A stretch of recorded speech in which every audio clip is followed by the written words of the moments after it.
1947, we have received and analyzed between 1 and 2,000 reports that have come to us from all kinds of sources.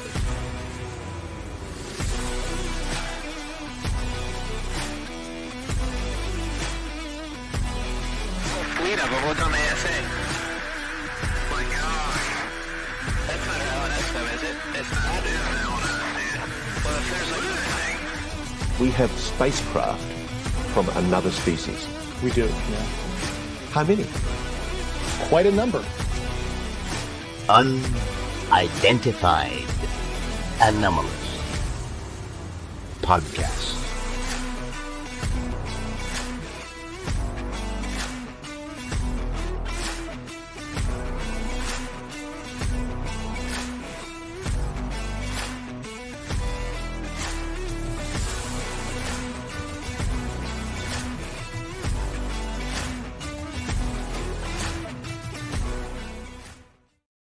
Good evening, everybody, and welcome to tonight's episode of the Unidentified Anomalous Podcast. I'm Digby Furno. And I am Tom Thompson. Yes, you are, my friend. How are you doing? Oh, man, happy to be here. Another wild week for the Tom Meister. Yes, we'll get to that in just a moment. We will. Yeah. What a show we've got lined up tonight, man. Oh, I mean, we've God. been thrown some curveballs this week, haven't we, just? Oh, we got thrown some curveballs last night. I'm on my computer just kind of hanging out, just working on a couple little tidbits for the show today. And then all of a sudden, I just start seeing bodies. Yeah. And I'm like, we'll get to that in a minute. Well, no, we will. We'll get to that in a minute.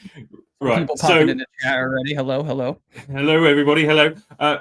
We've got a few things that we're going to cover this evening. So it's really exciting. So first of all, what we're going to be doing this evening is going over this week's UAP UFO news, which is going to be incredibly exciting. There's a lot to cover, from fake or maybe real alien mummies coming from Mexico to James Webb Telescope discoveries to David Grush interviews. I mean, Jesus Christ, we couldn't have packed more into this week, or the universe couldn't have thrown us more curveballs. I mean, Jesus Christ, come on! We're loaded like a baked potato. And then we've got our interview with Roy, which we were, boasting about to the ends of the earth last week. Which my God. Is not going to disappoint. So stick around and watch that. I can't wait for everybody to see that. Yeah. The full version of it will be available hopefully after the show, but possibly tomorrow. There's been some editing issues. But the full version will be available to view solely on Spotify after the show, and then later on in the week it'll be on YouTube. And then later on we have an experiencer, hopefully coming on live for the last 30 minutes of the show to talk about an experience that he's had. Although we kind of lost communication with him a few hours ago, but all the links are sent, so hopefully he is going to be joining us.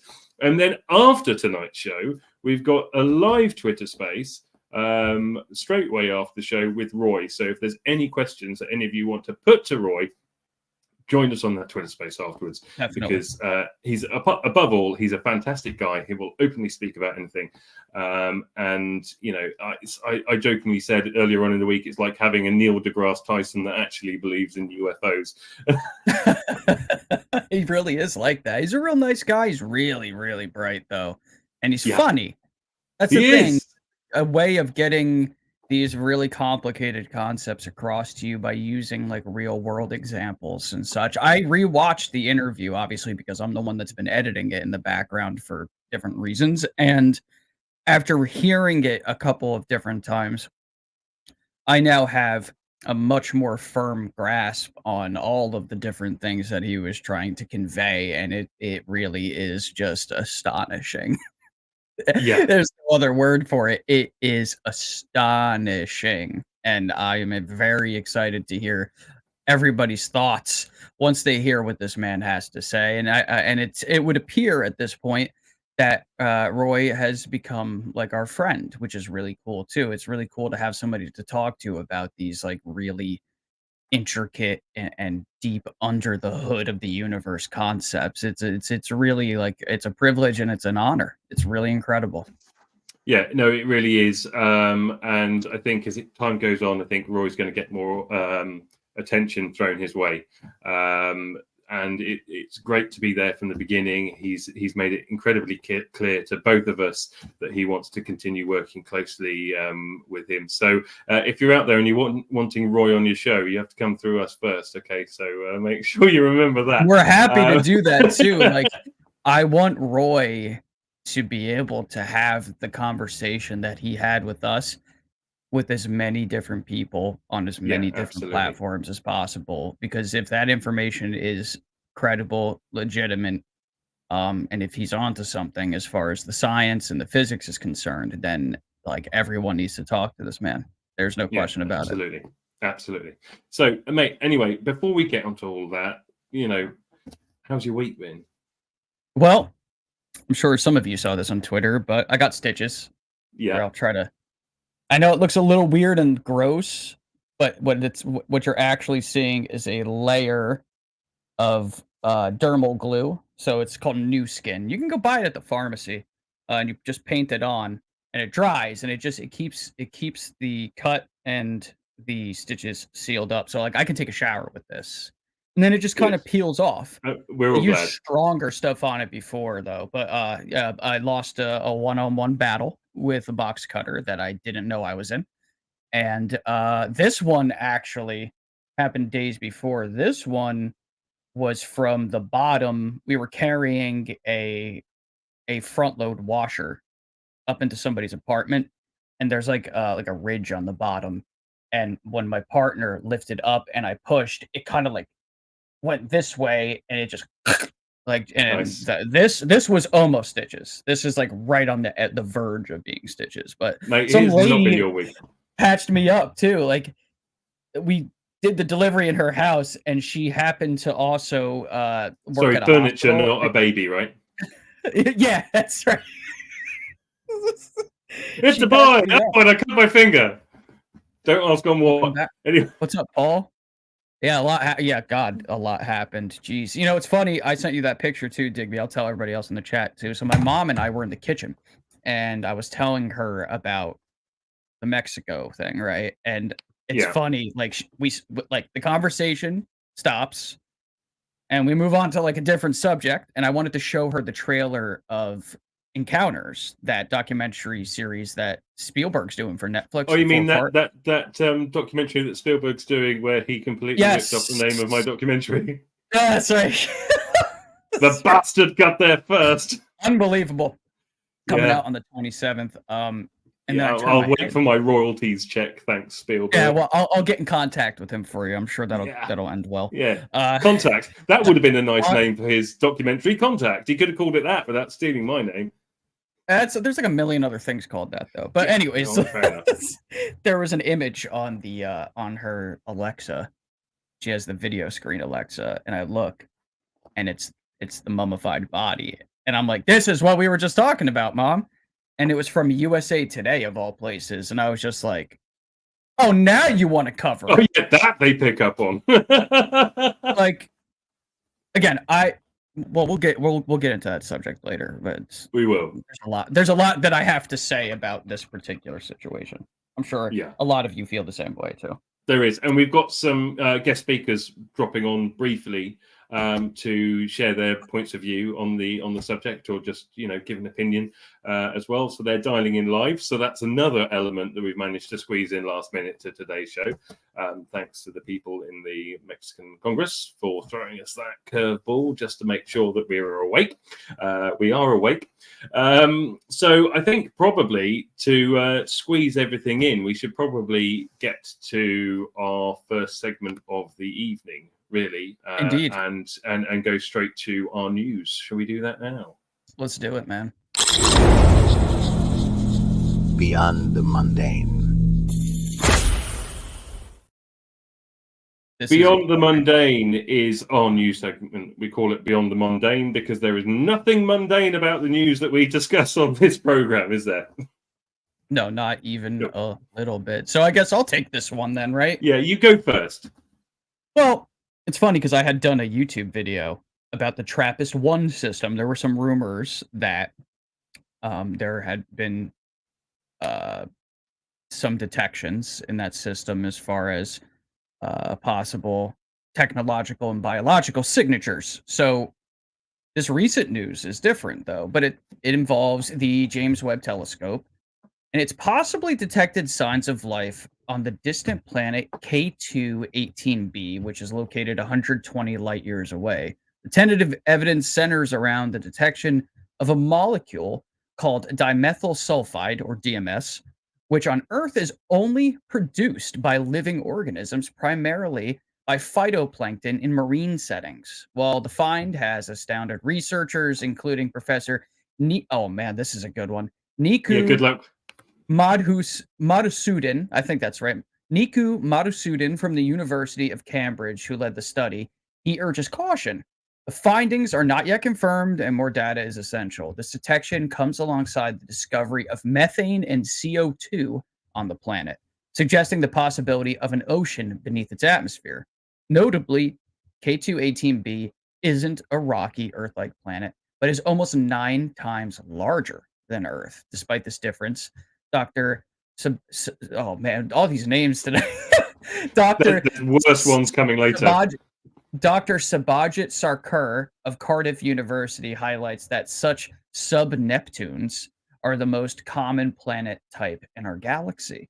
The potential presence of DMS, if confirmed, could be a monumental step towards answering whether we're alone in the universe. So that's multiple indications that we would expect to see if there was specifically biological life on a certain planet, and the signatures you would also expect to see in a setting where biological life could potentially arise. But this is like a combination of all of those things. That's really, really interesting. And I kind of feel, based on some different rumors that I've heard in our community over the last year, every now and then I'll hear somebody say, "Yeah, they're gonna announce something, and it's gonna come from James Webb. Yeah, you watch." And this is now rumor number 2. We had the TRAPPIST-1 system, which I first heard on Jimmy Church's show. Shout out to Jimmy. And now this. So, Digby, I'm curious. Do you think they have already likely found something, and this is just kind of like, again, a slow drip situation? Who knows, mate? I mean, let's face it. I mean, we do not know what goes on behind the screens, behind the scenes. Sorry, and what we're allowed to see. I think it's undeniable that we're in a sort of drip feed process right now. There's a lot coming out. It seems like every week, and just when you start thinking that UFO Twitter starts getting boring and the infighting starts again, they throw us another curveball and they throw us something different, and this is part of it this week, and this week has been a hell of a week. I mean, it's interesting what they're saying. It's not a rocky like planet like Earth is, but how many times larger did they say? It was 9 times larger, right? So if it's not a rocky based planet, then it's an oceanic planet, I think, is what they're trying to get at here. So, times the size nine times of Jupiter. It's smaller, right? It's bigger than Earth, but it would be smaller than, say, Jupiter and Saturn. It would be closer to like Neptune or well, Uranus, that's what maybe. they're saying. Is it's a Neptune-like planet, right. And Neptune also. We're talking water. Neptune was the god of the oceans as well. Let's remember that from our Greek mythology. So we're talking about a mainly oceanic planet. So who knows how life develops on another world, but if we're looking at it from our point of view on this rocky third rock from the sun, then intelligent life has developed on the land. So if there is intelligent life there, we're looking at an oceanic form of intelligent life, or we're looking at standard marine life, similar to what we know, but different. But still, it's a sign that we're talking about life on another planet. Like it's still life, period. Whether it's remarkably intelligent or otherwise. If you went back, not even 50 years ago, if you went back 20 years ago, it was still a question on people's lips whether there was life out there in the universe, full stop, let alone whether there was intelligent life. Okay, now pretty much every single person with their head screwed on knows that there is life out there in the universe in many different shapes and forms. The question only remains for us now whether there is intelligent life out there in the universe that has the ability to reach us. So that's the question that needs to be answered. And we also have to rethink about what it means to reach and what the purpose, if it has a purpose, of this universe is. That's why we'll plug this a little bit. Roy's conversation with us really piggybacks well off of what we're talking about right now for a dozen different reasons. Yeah. I mean, the idea that perhaps the universe does have a purpose, and that purpose may be, for example, to act as a garden for the growth and the flourishing and harvesting of consciousness. I mean, there's a lot. That's why I think people are really going to love that interview, taking this whole idea of, you know how we know there's life in the universe, right? If we use Occam's razor, which a lot of people like to use Occam's razor as a means to argue against the Earth being visited by non-human intelligence. I use it in the opposite way. How I know there's life and intelligent life in the universe is because there's intelligent life here, period. Unless we're some sort of special contained experiment and the rest of the vast universe is some kind of illusion to make things look larger than they're supposed to be. And we're actually just one, right, for lack of a better term. Exactly. Then one should assume, based on our knowledge of science, that not only is there life in the universe, but there's intelligent life. And if you look at the way things have evolved and how long the universe has been around, there's life even here that had a jump start on us in the oceans. I mean, the universe is billions of years old. If life, we don't know when the first life began, you know, we don't know what that is. We have no idea what the first life form was in the universe, but there is no real reason for us to believe now, currently, that we were the first, or as far as real sentient intelligence. But even beyond that, there would be a reason to suggest that there's some life elsewhere in the universe that had a head start on us. It's still out there, and they're looking around for other life. And then perhaps they found us. I think it's very simple. Yeah, no, you're absolutely right. And all we can do is speculate at the moment. I mean, really, isn't it? Who knows? That's exactly right. And, you know, when we had the interview with Roy, it threw some real curveballs at me, and, you know, altered the way I thought about a few things. And you know, I'm still processing a lot of the ideas that you came up with. So you guys will appreciate that once you've seen the interview later on. So we won't go too much into that right now. So we've got James Webb Telescope, fantastic news. And then tomorrow, finally, although it is currently at least 13 days late, the NASA report is coming out. Right. Nobody is expecting much from this, which is a shame, really, because, you know, at NASA, there are clearly some people that believe they're putting in really hard work, only for the rest of the community to go, yeah, okay, it's coming, but what's going to come out of it? So that's being released tomorrow. And then I think it's an hour after it's released, or a couple of hours after it's released, there is a press conference, which we'll have the joy of unpacking on next week's show. But, I mean, Tom, are you expecting anything from this NASA report tomorrow?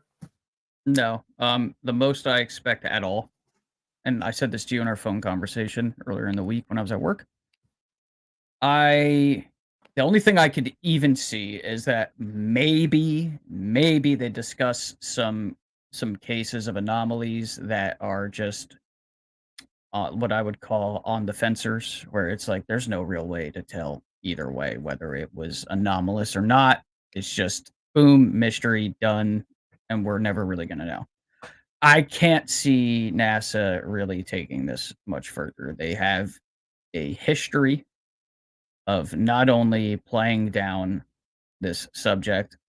I mean, my God, they have an entire report on how to handle such a thing and how they would literally go about hiding this from the public.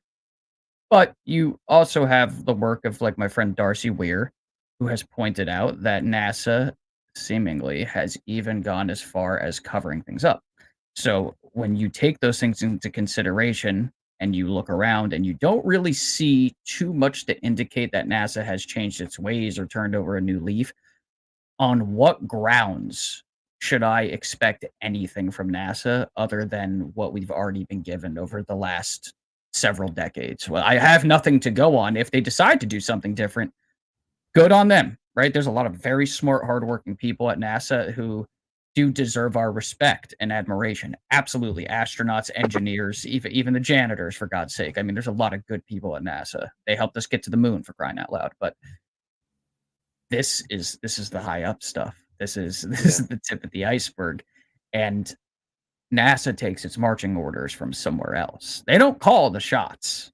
NASA is given direction and directive on matters of this nature. For that reason, I do not expect much to come out of this, but I will be pleasantly surprised if it's the opposite.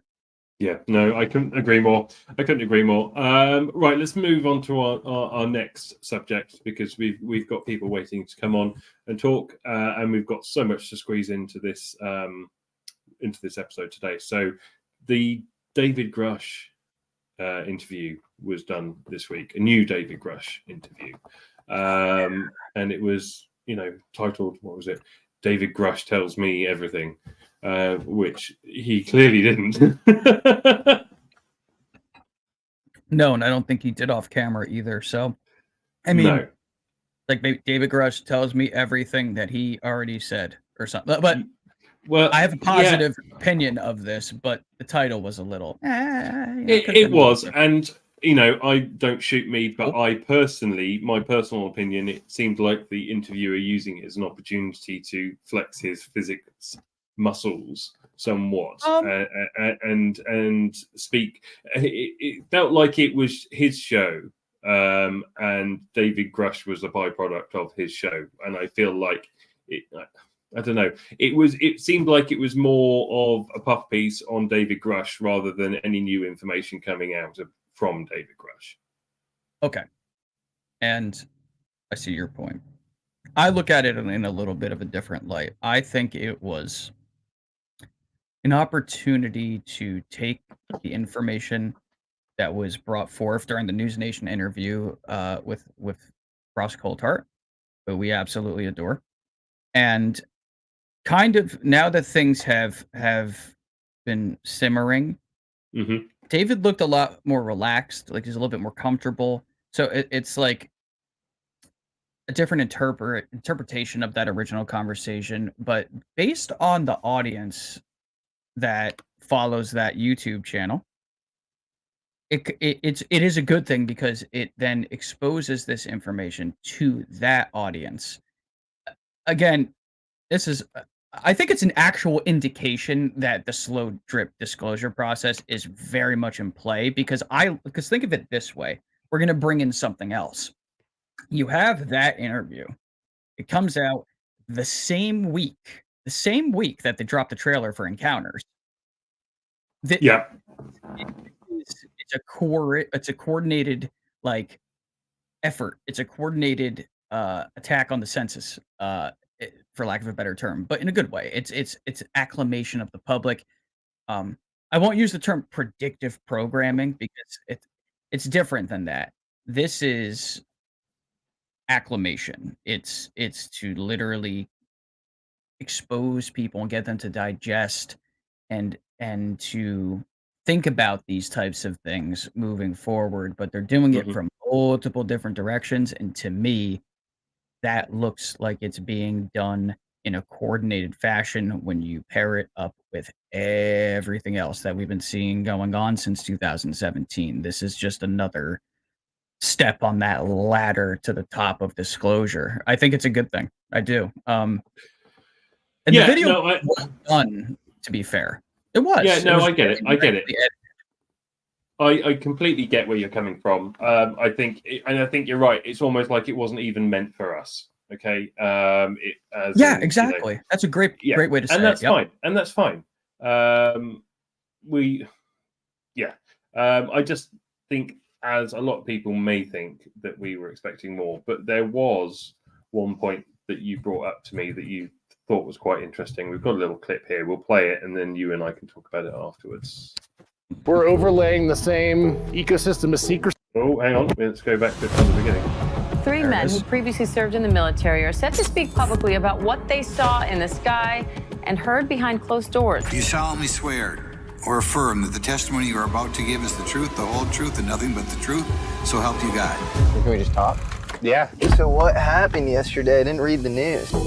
Certain presidents don't have a need to know on this topic. Unless you have to stroke a pen to sign like an executive order or something, well, why would you have a need to know? The guys that were involved in Manhattan were overlaying the same ecosystem of secrecy to protect stuff that they were protecting our nuclear secrets. Why aren't they releasing the Kennedy files? Nobody's allowed 60 years, but every president. If something is not a nuke, but it has radiological energy coming off it, alpha, beta decay, whatever. Same secrecy. Same secrecy. What is the connection with nuclear? Is it the kind of benevolent protector theory? Manhattan Project, they were kind of the first blue book. Do you think Bob Lazar is full of shit? Have we made any agreements with any of the aliens? Do you have a sense of, the species? This is like the mega interview. We're covering every potential trippy / conspiratorial thing out at once. Oh, I love this song. Great tune. Great. Rolling Stones just came out with new music too, by the way. I know that's got nothing to do. Yes, they did. They Shout did. out to the Stones, man. Absolutely. Digby, when you watch annoyingly, that was the wrong isn't video, but the other one got pumped out. Right? Okay. But isn't this exciting though? It is. Somebody just asked, are we going to be talking about the mummies? We are absolutely. Yes. That is our next segment. We've got people lined up to come on and talk about it and share their opinions. And anybody, if you have an opinion, you have a comment on the Nazca Lines mummies, put it in the comments now. We'll put it up. We'll put it to people that are coming on to talk about it. We'll talk about it as well. But let's go back to David Grush briefly. We did have another video loaded up. Unfortunately, that seems to have disappeared. But Tom, run us through what was in that video and the key point that you thought that was really interesting. Your key takeaway from that interview. Well, I think it's not to rehash a lot of what people have already been hearing and talking about, but there was one very specific quote. We'll start with this, and then there's another aspect of this that I think people need to pay attention to. So David Grush said that with the biologics comes some baggage. And there's so many different ways that one could potentially interpret what he meant by that. I think ultimately I'm going to take a swing, a little shot in the dark here. And I'm going to say that after analysis was done, the baggage is that we are related to these beings in some form or fashion. I think that may be the baggage, that this idea that we may be the result of genetic manipulation by non-human intelligence, the basic ancient astronaut hypothesis, and that it's going to upset, scare, or even piss off some people based on their belief systems, their creed, whoever their god may be, which everyone's entitled to that on this earth. So I feel like that's huge. It's ontological shock for some, obviously, because it is the ultimate question of origin for the human species. But the other thing that one should pay attention to is when David Grush was standing there with the sunglasses on, and he mentions basically how it's the same type of cover-up when you're dealing with different forms of radiation. There's a deeper meaning there. What he's saying is that there have been laws put in place for secrecy that involve nuclear technology since the beginning. Well, what he's saying is that, and I believe I'm right on this. I could be wrong, but what I think it means is that they can take those same laws, apply it to something like a crashed trans medium vehicle from a non-human intelligence, and they can use those same laws to essentially hide away those types of things and just basically put it under the blanket of, nuclear secrecy. And it's like it gets lumped into the same box as all of the other earthbound nuclear secrets, Mm-hmm. and nobody even knew it. Yeah. Yeah, so they're basically saying it's the same cover-up as with Oppenheimer, and they're using the same legislation they put in place or the same practicalities that they put in place to ensure that that was covered up, which it was, by the way. So everybody who says, well, they couldn't keep a secret like this, and the government leaks like a sieve. It's like, you don't even know the things that they don't want you to know. And that is the point. Yeah. Because you didn't know about Oppenheimer, did you? So, that for me, that is a moot point. Everybody who says, yeah, but that, they can't hold water, they leak like a sieve. It's like, no, that's not true. You just get fed enough to think that they do. There is so much out there that we do not know. And David Grush knows an awful lot of it. And I'm not even talking about aliens and UFOs or anything like that right now. I'm talking about the stuff that, obviously he knows. Look, it's a good interview. I really enjoyed watching it. I felt like I got to know David Grush a lot better at the end of it. So go and check it out. It's worth a watch. It's easy to find on YouTube. Just do a quick search for it. But it was well done. And it was well done. I felt like the interviewer loved himself a little bit too much. Maybe I'm guilty of that myself sometimes. I think he's a nice guy. I know, but it was all the times he just cut to himself, and it was all him talking. Those parts I found frustrating. But anyway, look, go and watch the interview. Make your mind up for yourself. If you're going to watch it to find out new information, I would say that you're not going to find it. But if you would like to get to know the man behind David Grush, what makes him tick, and what kind of person he is, I do believe that you will come out of watching it with a better understanding of the man. And I think that you'll probably find him to be more of an important figure to us than even he was before. So I think it's definitely worth watching. Shall we move on from the David Grush interview and talk about Nazca mummies? Yeah, I think we're ready for that. So let's start from the beginning. Right. All right. For those of you who have not been made aware yet, there was a UAP hearing in the Mexican Congress yesterday. Which seemed like it was going to be amazing. And to be honest with you, a lot of it was amazing. And I will be honest with you, I have not watched all of it because it's taken a while to get it translated into English. I did try and watch it last night with the hope that there might be an English translation live, but there wasn't. So we're just starting to sort of pick through it. Ryan Graves was there. Ronnie Burnett was there, who is coming on the show hopefully next week or maybe the week after. He was supposed to be interviewing with us last Sunday, but that all got delayed because of the Mexico hearing. So we are incredibly lucky that one of the key speakers from the Mexican hearing, Ronnie, will be with us either next week or the week after. So keep an eye out for that, and it will be great to interview him and hear from the horse's mouth about what he thought. So we've got Ronnie Burnett there. We've got Ryan Graves there, a host of other people. Avi Loeb was there giving a presentation. So we've got some really credible people there. And then we've got alien mummies that get rolled out at the end. Now, there has been a lot of talk about this from both sides. I did a Twitter poll earlier, which I will load up and tell you about in a second when it loads up. But basically, I put a question out there to people asking what they thought on UFO Twitter. So I put, what do you think of the alien mummies brought out in the Mexican Congress yesterday? And I gave 3 options. But absolutely real, completely fake, or a distraction to discredit. Now, Tom, would you care to hazard a guess at the result? A distraction to discredit. You think that was the key answer? Yeah. Okay. I think that may very well, whether intentional or unintentional, things possibly fell into place. There's just a lot of red flags for me. Obviously, we're going to explore all the different facets of this, but as I sit currently, based on what I have to lean towards hoax. But I really want to talk to Ronnie. Obviously, when we get him on the show, that's important. So this is going to be something in progress. Like my answer is going to be in flux, but right now I lean towards hoax. Okay, so in third place on my poll was distraction to discredit.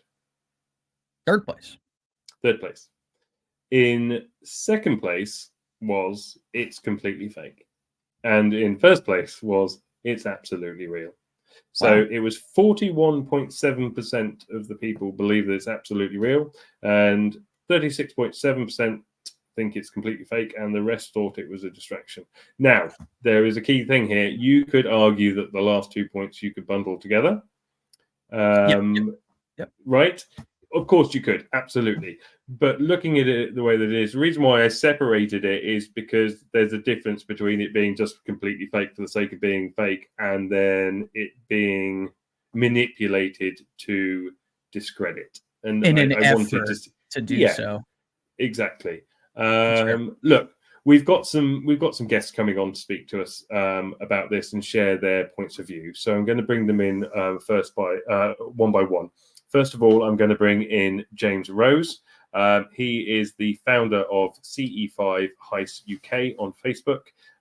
He has a great community that he's running over there. So if you guys haven't checked it out and you're in the UK, go over there, head over there and check it out. He organizes loads of CE5 and heist events across the UK. He's doing absolutely fantastic work. So I'll bring him in now. James, hi. How are you doing? It's good to see your face, my friend. Hi, Digby. Hi, Tom. Thank you very much for giving me your time tonight to have a chat about all this all. And thanks for the big build-up. Very, very, any marketing's great. Great word of mouth. Thank you, mate. Well, no problem. What a day. Oh, boy, what a day. What a painful day this has been, to be honest. Look, I woke up this morning. I've had in my household, I've been trying to get my son through some exams recently. So I haven't had my eye on the ball where it comes to the press and all the stories. And I woke up this morning and I read the thing. I went online and saw all the stuff about the NASCAR stuff. I started the day like everybody else did. And look, we're all on most of the same page. Everybody desperately wants to believe. So many of us are at the point where we don't give a toss about evidence anymore, and this is all part of our world and our life now. But the reality is that look, I mean, I've been liaising with different members of the contact community globally about this matter, and it's been incredibly divisive. The evidence to support, I have to say, I started the day thinking, wow, this is great, and I finished the day feeling very disillusioned. And actually, I have to say, I'm siding on the hoax side of this fence now. I think that evidence is overwhelming. Yeah, I hear what you're saying, Tom, and a little bit of me is inclined to agree that attempt to debunk. Where would we all be without our favorite, as I'm starting to refer to them now, Cyril, Ingrid, and Alphonse intelligence community, the CIA? You bastards! Thanks for dethroning the human race and turning us into an intergalactic laughing stock. Where would we all be without them? But no, really, I mean, I have to say, I've spoken this evening I've had some messages exchanged with someone I trust implicitly within the Rama contact community, and I really trust those guys. They have mind-blowing experience, and even they're saying this is a hoax, and these guys are Peruvian. The problem you've got is that there is a clear record of a couple of grave robbers going in, wanting to fabricate art and antiques and the rest of it to sell them to make a lot of money. So you can't overlook that. Then it proved. I put a post on it in the group early on today, and it's proved incredibly divisive. And I have to say, I've been trying to take a step back, trying to be objective about it, and all the while you're fighting this. I really want this to be real. Unfortunately, no, I just don't think it is. I think it's a hoax by a couple of guys who spotted a very, very clear business opportunity to cash in on this. And it's such a shame because it derails all of the community with this shit. James, I completely agree. I woke up this morning thinking exactly the same thing. I tried to stay up and watch this last night, but when I realized that it was all in Spanish and I wasn't going to have a hope of understanding it, I very quickly fell asleep listening to Ryan Graves being dubbed over, which was ultimately annoying. But look, I'm going to bring somebody else in now. We've got Shane, UFO Shane, joining us, so I'm going to add him into the stream as well. There is one quick point I want to make on this Mexico thing, and it's really is the main event in Mexico, and I really think our whole community needs to shed some serious spotlight on this. There's no question of a link with the Aztecs. But the big event that took place in Mexico is one that the community hasn't given it enough attention. In 1991, on July the 11th, 1991, there was a massive eclipse of the sun. Okay. Now, this was an Aztec prophecy.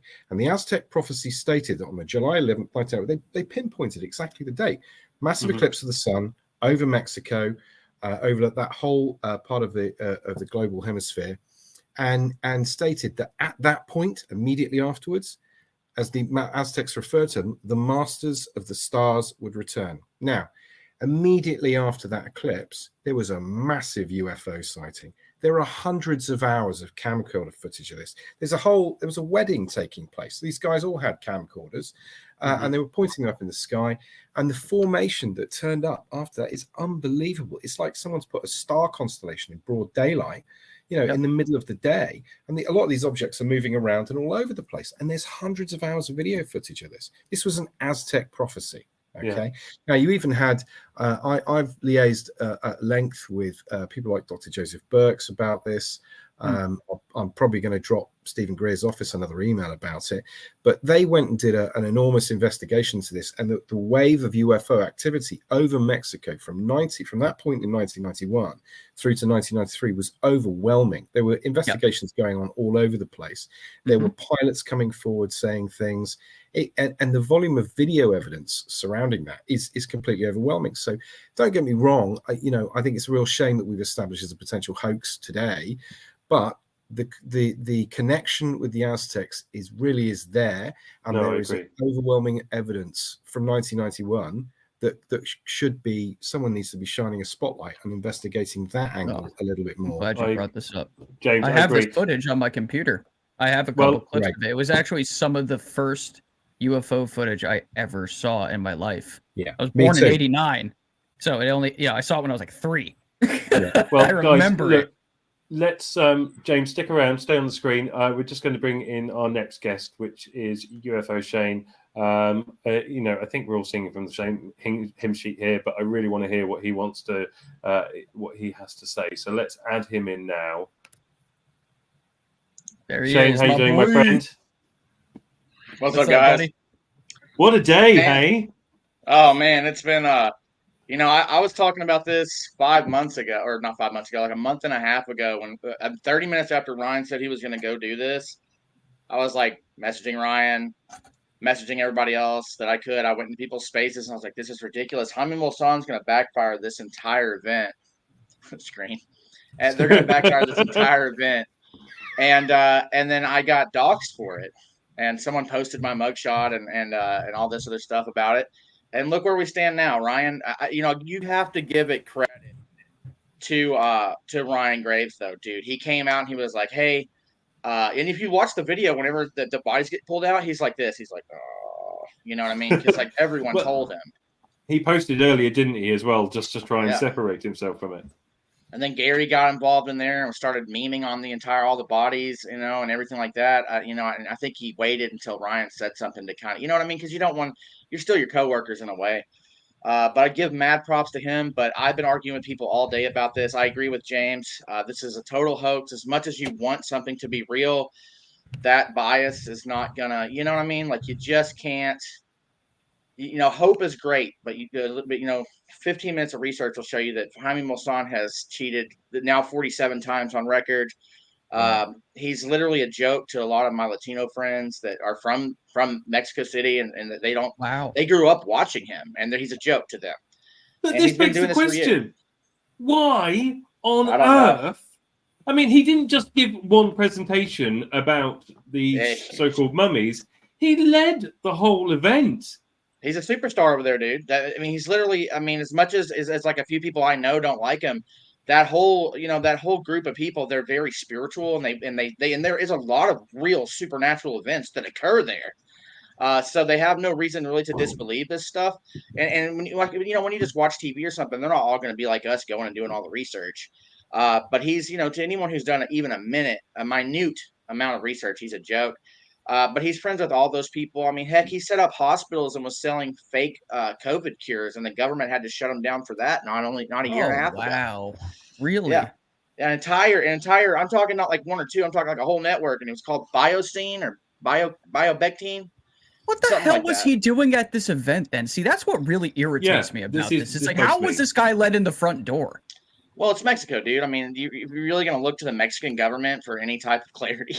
Like, they're ran by drug cartels. I mean, cartels. And I love the Mexican people.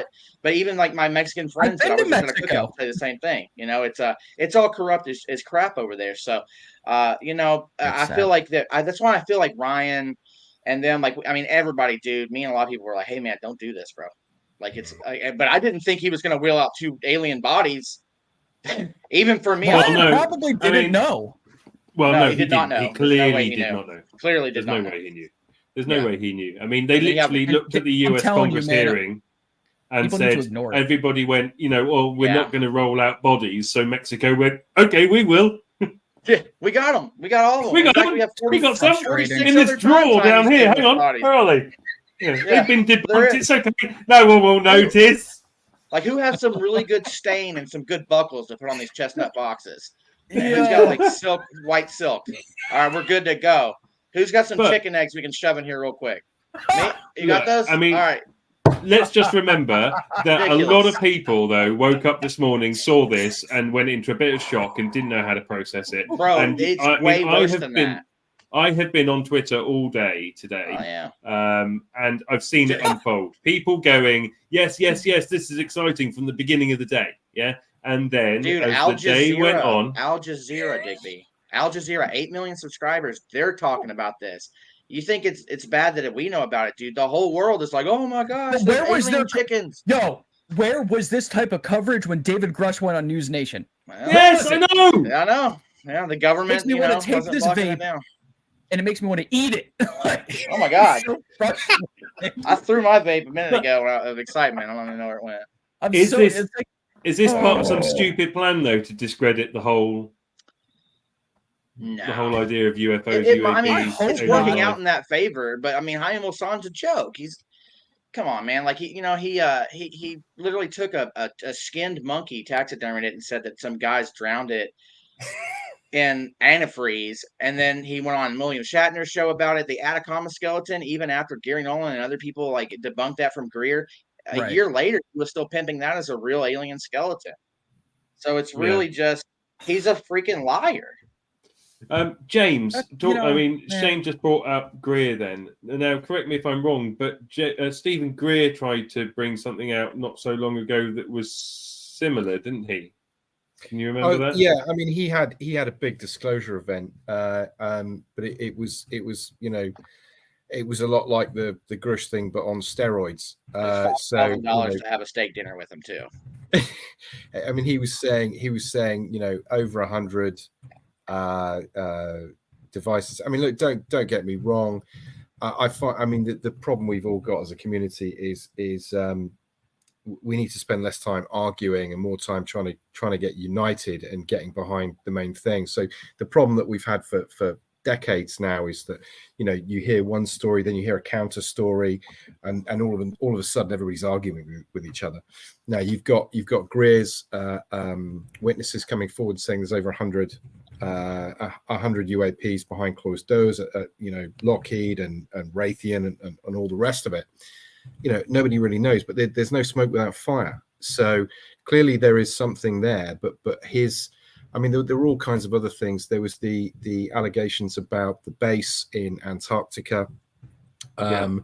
You know, but this is the problem we've got as a community is it's trying to maintain a sense of objectivity when we're up against, you know, Cyril, Ingrid, and Alphonse, who are busy doing the dirty and trying to confuse everybody. It's really challenging. I think the moral of the story really is that we've got to work out when there's an attempt to divide us. And I think really we're talking about Jay Masserman here. I mean, I go back to the point I made about the Peruvian grave robbers. You know, they spotted a commercial opportunity. It was a business thing, really.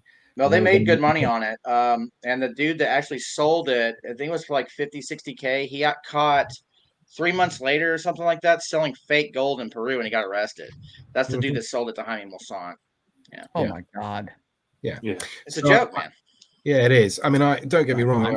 I do think Dr. Greer has got a lot of whistleblowers coming to him, and they have been. Obviously, don't forget he started this all in 2000 at the press club event, and there were some very credible people there, and he's done a lot of great work.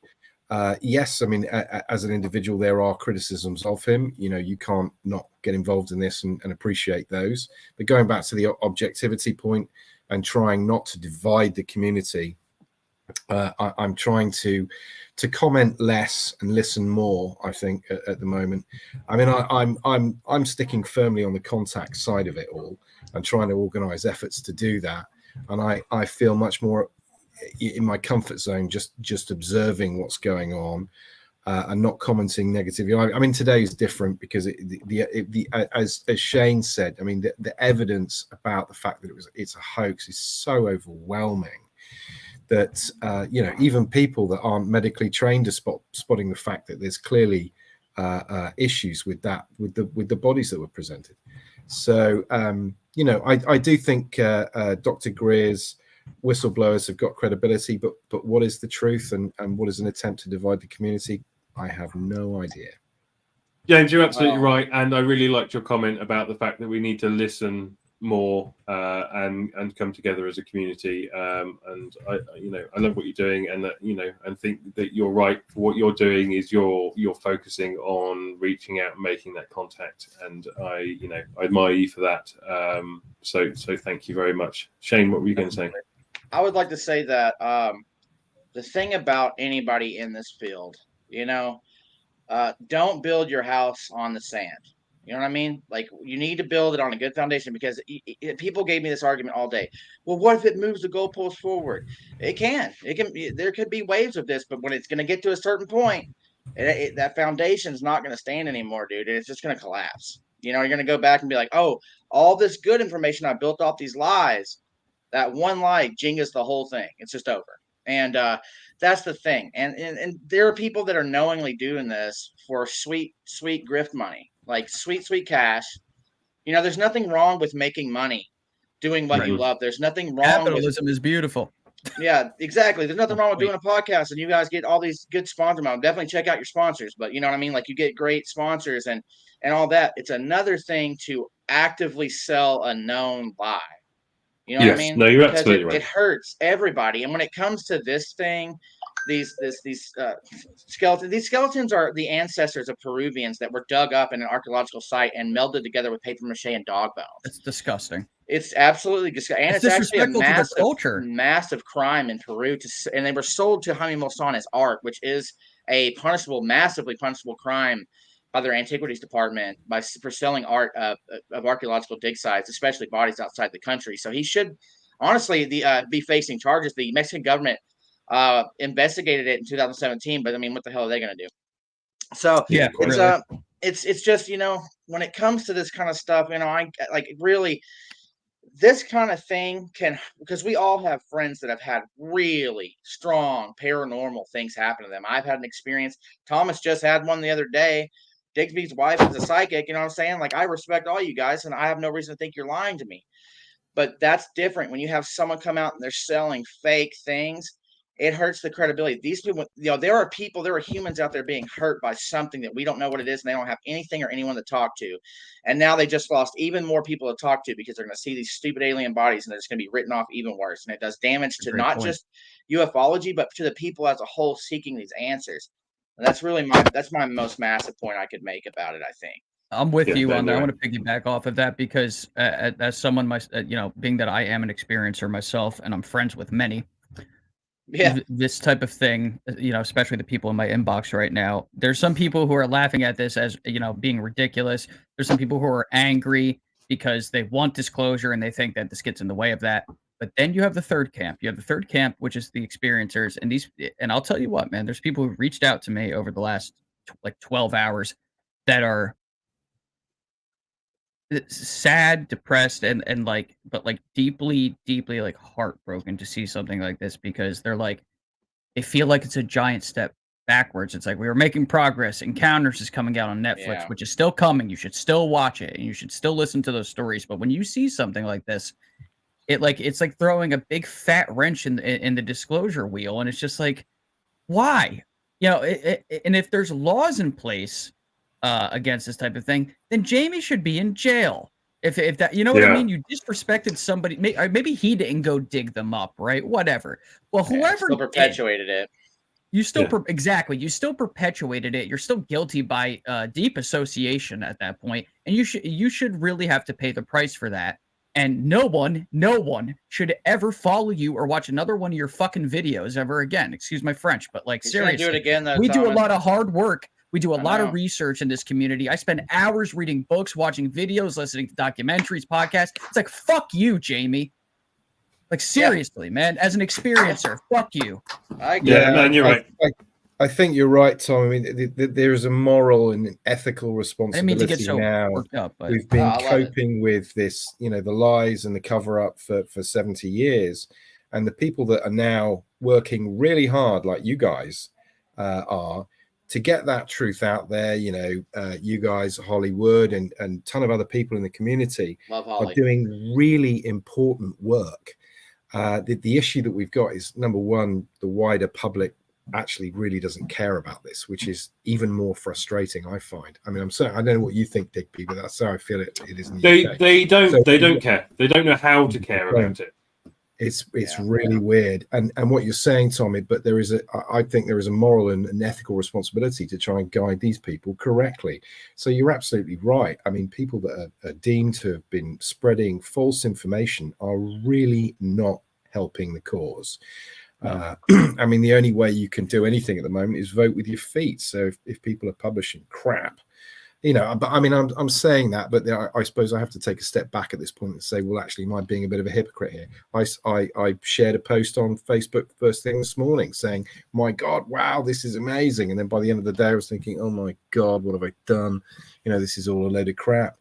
So it's very, very challenging. Very challenging. James, I had I had 250 people in my space earlier, and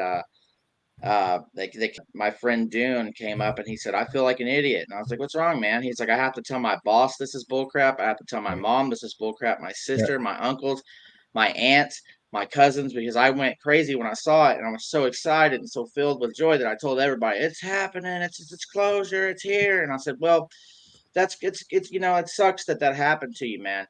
I was like, you could have asked me. He was like, you were asleep, and I'm like, oh, my bad.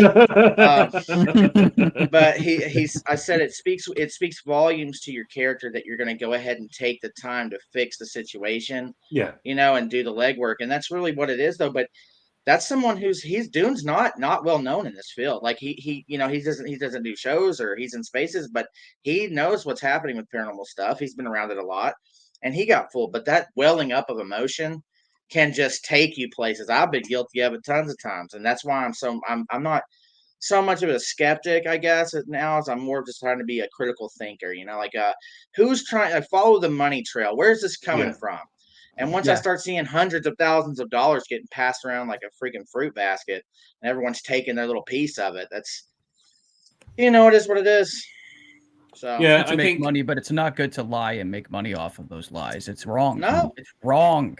Don't do it. No one likes it. Do. I mean, what's happened today has happened down, just like it has for David Wilcock and Corey Good. Right. eventually. What's happened today has happened, right? And there must be a takeaway from it. And my feeling is the takeaway from this, what's happened today, is before you react, before you reach out there on Twitter or on Facebook and pour your feelings out on a situation like this, stop and think about it critically, because there is an awful lot of people out there that mask themselves as being part of our community, or there's fierce debunkers out there and all these people out there that want to try and steer us in a certain direction. So stop and think, do your own research, do your own critical thinking, listen to what other people perhaps are saying, piece it together and make your own mind up. Because as this issue progresses, which it is doing with fierce ferocity and speed at the moment, as this moves forward, there is going to be more of this. We can't deny it. There is definitely going to be more situations like this where some numpty fucker decides to jump on the bandwagon, make some money out of it, and leaves us open to the potential of looking like idiots. We don't need that. We don't need that. We need David Rush to come forward with more information when he's allowed to, and we need the whistleblowers that are waiting in the wings to know that it's safe for them to come out, that they're coming out into a community that will listen to them, that has the ability of critical thinking, and will take them seriously. So, you know, a lot of us, I think, have taken today as a bit of a test. Some of us passed it, some of us failed it, but I don't think that we will address a similar situation the same way after today. So from me, thank you. Yeah, exactly. This too shall pass. And so thank you for the Mexican government for testing us and making sure that we were still on our tippy toes, which we may not have been before, but we are again now. So thank you. This may be, though. This could, I mean, you really do gotta, I mean, I know I was harsh on Graves, but once again, I told him, man, not just me, but tons of other people told him, but I still feel bad for the dude because he is doing what he's got to do to get, his information out there. But, this has to be the biggest scandal I've ever been aware of, like what's happened when I've been a part of doing this, that's crazy. Like, I just can only imagine the face they made when these two alien bodies came out in those chests, man. Like Ryan Graves is literally like this. He's like, oh no, I should listen to everybody on Twitter. This one time I should have listened. And then Robert Salas, Robert Salas is like, oh, I got the documents on this and that. Well, Darcy Weir, which I'm a part of. Yeah, it's my buddy. Yeah, I'm a part of Occult Journeys, and he went down to Mexico to do things with Jaime, and these bodies were a part of the research. And then he talked to one of the scientists outside and said, yeah, it's all bullcrap. Like, there's no reptilian anything. It's all crap. And Darcy was like, "Oh, well, I'm just going to leave then and not do anything with this hoster guy." And I saw Darcy's post earlier. The big wake up sign, though, you've got to say, is so many people contacted me today and said, "My God, it's ET! It looks like ET." It's just like it, man. Just like it. They literally went on Google and just went, "What are aliens?" And it was just like ET phone home. All right, how much is paper mache? Where to find dog corpses? They should have put a little LED light in his finger too. Yeah, should have been in the coffin. Like why this. Not? Right? Let's just go the full gamut and let's just be as stupid as possible. We believe they are sliced with Rudolph the Red-Nosed Reindeer. They should have had guys in hazmat suits come out and like delicately, like, all right, everyone put on a gas mask. We don't know if there's any bacteria. It's like, dude, come on, man. Dollar store. Yeah, like, I am gonna get a walrus mask, by the way. I keep getting everyone's blowing me up. Where's your mask? Because I always wear a mask. Oh yeah, dude. Yeah, you gotta. I bought a walrus mask.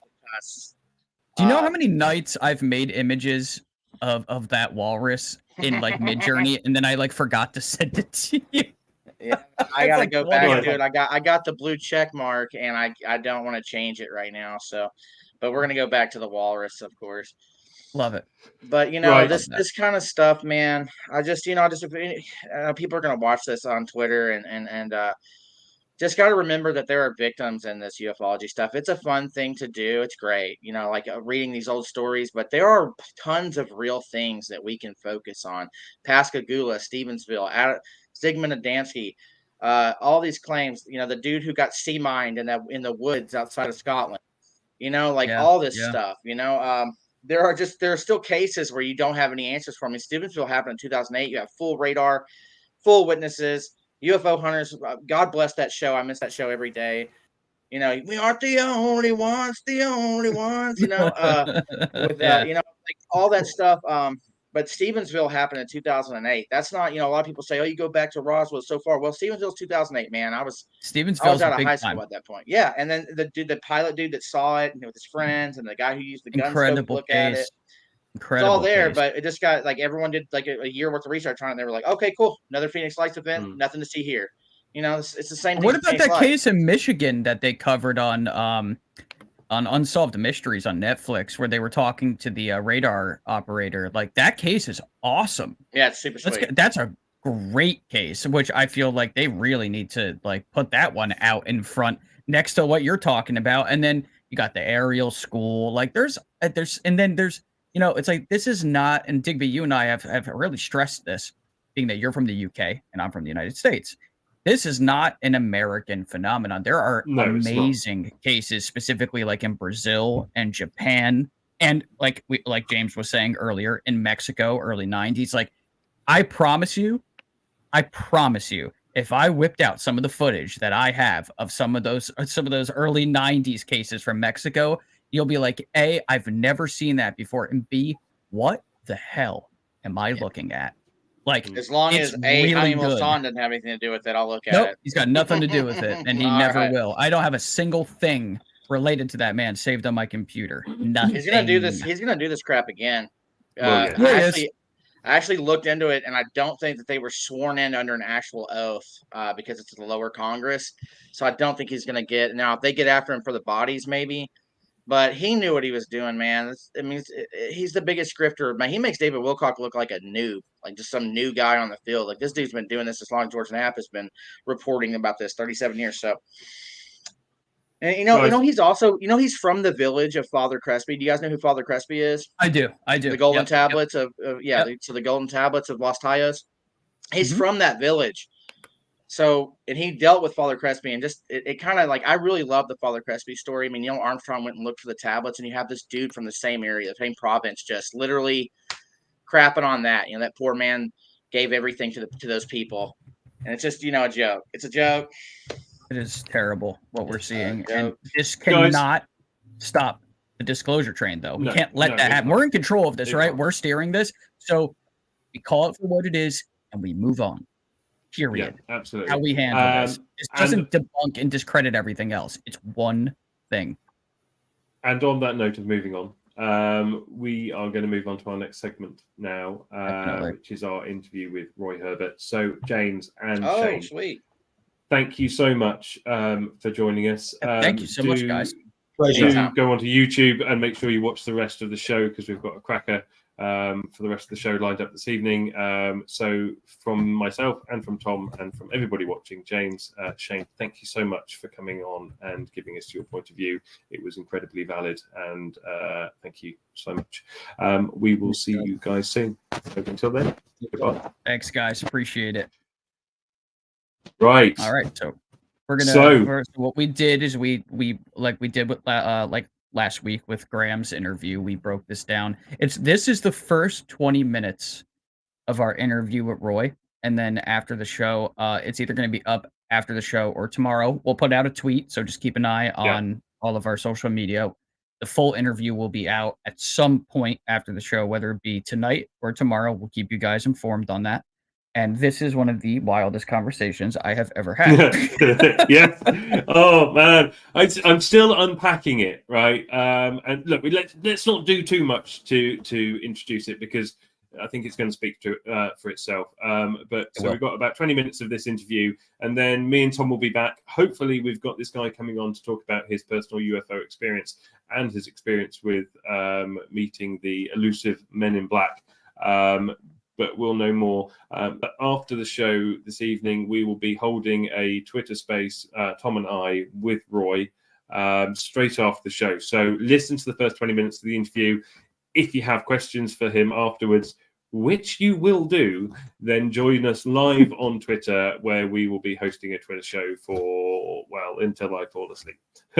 But for now, let's play the Roy interview, because apart from anything else, I really need a pee. All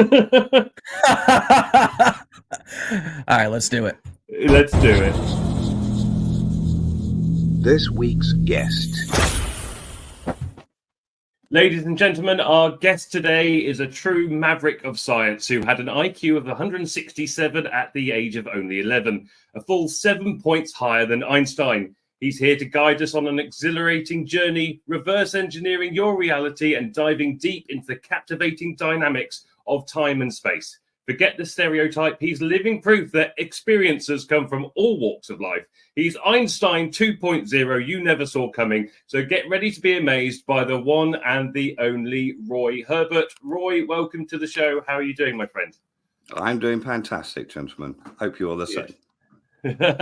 How was the intro? Did I manage to condense it down enough for you? I think so. I think you've overrated me slightly, but there you go. I'm in homage to the greats, and on many shoulders we stand. Einstein's not just one of them. He stands on many shoulders himself. Indeed. Absolutely. Indeed. Absolutely. Thank you for taking the time to come and speak to us today. So I met Roy briefly in a Twitter space earlier on this week and was absolutely blown away with everything that he had to say as I was trying to piece everything together and try to understand some of it, which I still don't. So you might have to put some things in layman's terms for certainly my benefit today. But I was completely fascinated with everything that you had to say. So do you want to start from the beginning and tell us what got you into physics, what got you into the field that you are in today? Fascination as a child with the properties of nature, essentially, with an insight towards looking at it more intricately into understanding what's going on under the hood. But I'd never accepted anything for granted, as it were. And one of my passions is conservational symmetry. You may be familiar with the urn, a hippie urn, where you can put a burning incense on the top of the thing and it will produce a smoke that draws down from an aperture. And the smoke turns into a fluid-like flow. Well, that mechanism of conservational symmetry, being in its dynamic nature, has always fascinated me. And to the degree that I based a whole theory around it. That's great because I have a waterfall incense burner that does exactly that, and it's like one of my favorite items. So I can picture it because it comes down, and it looks almost like a river, like just in slow motion. Exactly. Which it led me to a new concept, essentially, which may not. This is all up in the air. It may be a fundamental new law, in that our properties denote the behavior of the moment, as it were. So if you hold the properties linearly and sequentially, like the smoke, this dynamic fluid-like flow phase of matter essentially is applied to you in time. It's conservational. Which informed my understanding of time. So I then applied this same principle of conservational symmetry to time, and treating time as a fluid symmetry, and that provides all the answers to all the problems. There you go. We were talking about your work, and I was reading an article only like 20 minutes ago that just some random person wrote on Medium, which I'm on, and I have like one article on there, but it was about the universe essentially being shaped, for lack of a better term, a donut, and how time, the way I read it, I guess, is that time is almost like it's like a symptom of the motion of that object. It's like the way that UAP are able to move through that. They're somehow altering like the flow of that fluid. It's easier for me to imagine it in my head than for me to actually like put it to words. But I get it. Yes. Like I do get it though. The fluid analogies of time. Okay. Everybody understands a stream and a river. Okay. The banks of the river essentially put stress upon the flow and slow the flow. Okay. Now, if we look to midstream in the flow, the fastest flow in the stream, there is, if you were to chuck a stick within that point of the stream, As long as it stayed central to the center of the stream, it will end up at the sea. But if it's slightly to the left of the center or the right to the center of that flow, it will eventually end at the banks. Essentially, what the banks does upon that stress to the flow is it forms an inertial curvature. It's all to do with lengths. Okay, it's to do with shortening of lengths. So essentially what's going on is that passive transversal curvature of fluid dynamics applies to time. And that gravity is essentially the passive transversal inertia of the slowing of time, just as the stream gets slowed by its banks and creates that same curvature that drags the flotsam to the shore. The same applies to us as abstractions in that fluid symmetry of time. That makes so much sense, actually. Like I can picture I'm still processing it. It makes a lot of sense, and it's like this is essentially saying that like gravity and time are intertwined. Yes. Deeply, though. They're like deeply, because they're not cousins, they're brothers. Well, they have it. They coexist. One is a result of the other. That's the relationship. Okay. So time, I perceive it as an emergent phenomena bound by, as you said, that quantum change. Okay. So the longer it is to determine change, depending upon our complexity of its interaction, for example, the longer the length of dilation, which then provides that gravity. Okay, so a black hole is essentially a moment in time and unable to reach that moment of determination. So essentially a frozen moment in time. So now we can think of singularities as not these complex things that are unimaginable math. No, the math doesn't work because there's no time. That's the point. One requires time. What happens in the center of a black hole? You're talking about black holes there and time and space, and that I completely understand, because there is massive gravitational pull with a black hole. Time slows down. What happens in the center? What happens to anything that gets pulled into that black hole? What happens to the data that matter basically holds? Does it disappear? Does it what? No. I didn't think so either. Okay, the information essentially never disappears. Okay, once in a millennia, billion or so years, that piece of space and time will ultimately reach a determination of what's there. Okay, that you will reveal as a huge jet, an expansion of energy at that one moment. You know, it's almost like a billion years of pent up anguish trying to express itself. So, and then it's just. And then it will just burst that out there. But then again, it will then again slip back into its next moment of determination of its quantum change. And again, slip back into quite slumber of contemplation about what's here. And again, another millennia, and it may burst into energy again, silently slipping back into its kind of slumber, and so on. So it's essentially a black hole is just a frozen moment in time of quantum information unable to reach a conclusion of its what I term now. So that potential moment event of change of time, okay, one can encapsulate that into an event one could call a now. So if gravity affects time, where does matter come into that? And matter is basically the entropy and the complexity of that ultimate determination.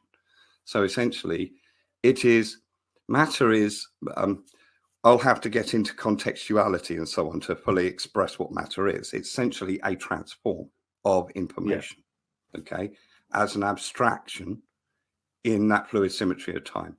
So it's very similar to a computer software program in that one contextual reality, okay, the electromagnetism side of things, the wave side of our duality, okay, is that fluid-like symmetry, okay? And that matter, essentially, is an abstraction of that in time, okay? So, and it's the interactions of that reveal itself as the fundamental matter that we know, okay? That's what there is there. I'm just going to ask one more question, and I'll let Tom chime in because I've talked too much already. when we talk about perception of time, how does that work? Because everybody will know this. Like when we were kids and we were at school, summer holidays seemed to last like forever, and now the 6 weeks, 7 weeks that summer holidays goes in the snap of a finger. You can see creatures that obviously live their life judging time differently than the way that we do. How does that happen? That's always that I find that mind-boggling. Because let's say, for instance, a mouse doesn't perceive time at the same rate that we do. Correct. Okay. What's going on is those lengths of now are different for each of us. Okay. It's the size of, and basically it's that determination again. The amount of complexity that one holds determines that length of the now, or your personal experience of time. Okay. So time is relative to each and individual as such, and to any entity within the flow of time. So time is flowing from us, but we are also in it. It's a real to get you on. So you can literally like slow down time and your perception of time. So you put yourself into a meditative state, something like that. You can actually physically adjust your speed of time. Exactly that. Okay. So what you can do is you can also speed up time by simplifying yourself. I've got no problem with doing that. That's probably why my day doesn't last very long. Well, the trick is basically is that conservational symmetry. Okay. The universe is supercharging things, okay, making it easier for itself to work out. In fact, essentially, if one could measure the relative rate of time of our incense, okay, as smoke, would be slower than what it is when it's in its fluid-like nature. It's because the act of the appliance of conservational symmetry is saving time. The universe is essentially conservational in more ways than one can imagine, okay, in multiple ways and in multiple, as I say, contextual dimensionalities as such, in that the whole universe itself is governed by this conservational symmetry. Yeah. So this conservational symmetry is essentially the base emergent phenomena that our cosmos is essentially built upon. Okay. Those moments of now. Okay. They are the most fundamental building blocks of our cosmos. And everything is essentially built upon them.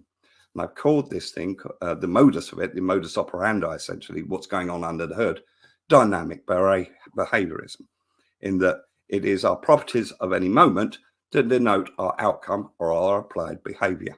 So that invocation of the symmetry occurs after we are determined in time. So there is an order of precedence of things being applied, as it were, during that moment of now. Okay. And this conservational symmetry, this dynamic behaviorism, is the very base of our cosmic reality, essentially. So it's a fundamental new law. Fingers crossed.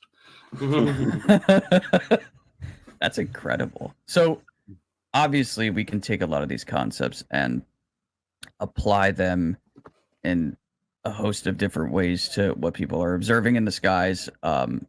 Digby knows I had an experience as a child. I saw something that shouldn't exist, we'll say, very close up. And okay, we'll start here. So based on what you've been putting together, your theories and these abstractions and concepts, what are these objects doing that results in us seeing them kind of like blip in, blip out? Like they're moving through time and space? Like what exactly are they up to? Okay, essentially it's a manipulation of the space-time metric. Okay, so they're manipulating space and time. Okay, now the logic to this is quite simple. Okay, speed, time, and distance. That old thermodynamic rule. Okay, those mechanics apply here. Okay, if we discount all that is not compliant within the laws of physics, okay, we can rule out a hell of a lot. We know that Mr. whatever he is or whatever they are zipping around in a manner that are essentially defying those laws. So, okay, he's not nipping around as you imagine. Okay, he's doing something else. What is he doing? Well, the only viable variable in any of that stack of speed, time, and distance is a manipulation of time. We know that time can speed up, and we know that time can essentially slow down. Okay. Now, if you apply the principle of a faster relative rate of time than that of its surroundings, everything made sense. Okay. Now, if we apply that faster relative rate of time to an analogy of our stream and our river, he's now mid-flow in that river of time. There is no inertia of gravity upon him. He is zero G attributes, essentially from holding that relative faster rate of time. Time, therefore, is again proven to be a fluid symmetry. Wow, because that makes a lot of sense, because it's quite obvious that the forces of like inertia and such are not affecting these objects, because whoever is piloting them would be turned into pudding. Well, liquid. Yes. Literally liquid. Yeah, The like amount of literally G we're talking liquid. about. I had one of my colleagues is postulating the idea on, based upon the data that he's accumulated from the Navy, that these things are at velocities in excess of 50,000 kilometers per hour.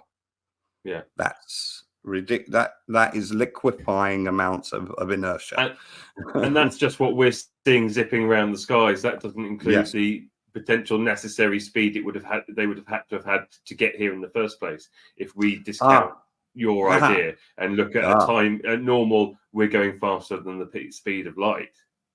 If you look at it from that way, potentially, potentially, if you are manipulating the space-time metric, you are not moving. That's what I mean. That's my point. Right. Space-time you're just appearing there. You're jumping to a different. Essentially, you're skipping to the next stage of time when you were there. Yeah. The faster in time trick, relative trick, has hang-ups. It has consequence. Okay, in that you will experience that tick rate in that state. Okay, you would also need to be isolated from that particular state. I'm not going to go into the details how you achieve that. That's top secret. Okay, but it's essentially, you see, we have the technology already in the form of superconductivity. Yeah, it's superconductivity. That's exactly what it is. Okay, essentially, what my hypothesis is that, and that new rule, this is why the problems that they won't allow it to be a law and they're not going to allow it to be public, is that when your properties denote your behavior, if you hold the properties of quanta, you hold the phase of quanta. The recent LIGO results, I was the only theoretical physicist on planet Earth to predict it, in that we will see super scale transitional phased objects. In that my understanding of neutron stars is that they hold an extended electron cloud, and therefore will invoke that conservational symmetry of superconductivity. And essentially, they are therefore now in the realms of quanta. Okay, so it's no longer a star. You're seeing a huge, massive atom. Okay, that's what you're seeing. And so it's not spinning at millions of miles an hour, or 444,000 kilometers per second, essentially, but essentially is in a different frame of time. It's in a much faster rate of time, quantum time. And our friends are in quantum time. But so you cannot escape the tick of time. So you'll age rapidly, essentially, within that environment. So the environment is not triggered all the way. The environment is triggered when you need to negate the gravity of a planet or any other. So even people on the International Space Station are experiencing very slightly different, but they are, and this is proven, isn't it, that they are living time at slightly slower rate? No, they're living time at essentially a faster rate of time. Yeah. Yes. Our planet's complexity slows time. If we look at the stack, okay, if we look at ourselves and intelligence and so on, and think of it almost like, okay, everything needs to stack up and count. Okay, so every individual on our planet has a brain, a mind, and it's thinking. The universe has to determine all of that. Okay, everything, including absolutely any interaction that may have, all those minds may have. Okay, so minds weigh heavy on the universe. Okay. Especially intelligent thinking minds like us, they weigh very heavily upon the universe, in my hypothesis. Now, If you look at our planets in the solar system, again, more complex, more interactions, more stuff going on. It's part of a galaxy. More and more stuff is layered on. Our rate of time from, say, a absolute dead zone in the universe is extraordinarily slow. Okay, really, really slow, unimaginably slow, really, from an outside perspective. If you were living in that zone, as it were, of nowhere, okay, and you had the true rate of time, like universal rate of time, it would be much, much, much, much faster. And we would look like we were in slow motion.